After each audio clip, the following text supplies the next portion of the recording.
genetic science. Now, what is genetic science, you may ask?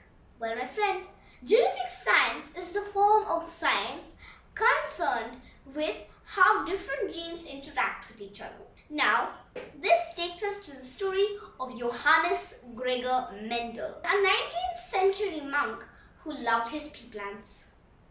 And because of those tiny, humble pea plants, we have formed the giant branch of genetics. Johannes Gregor Mendel planted 2 purebred pea plants, one yellow and one green, and let them breed with each other. The result produced only yellow babies. Now, this might seem counterintuitive, or you might be puzzled, because why aren't there any green peas? Because it's supposed to be half and half, right? Well, my friend, I deem that you were very mistaken. Now, you need to know about dominance. The dominant and recessive trait depends on many complicated factors which I will not go through today.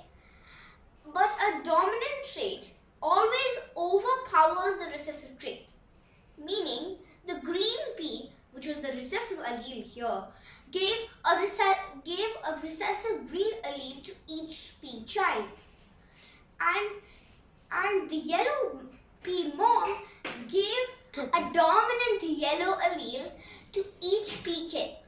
Now, talking about the rules of dominance, the dominant yellow allele always dominated the recessive green allele, hence resulting in full yellow kids.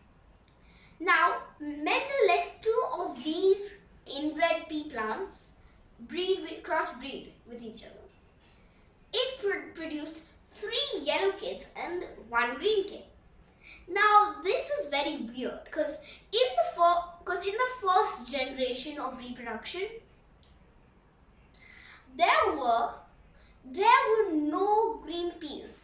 But how did suddenly a green pea come? Now, this question is what genetic science answers. Genetic science uses a device known as the Punnett square to visualize this. This visualization, the columns and rows can be used to form 4 different alleles for a 4-cube Punnett square. So there will be Y, capital Y, small y, capital Y, capital Y, and small y, small y. Now these Y's represent each gene, and the small y represents the green gene, the capital Y and the capital Y represents the yellow gene.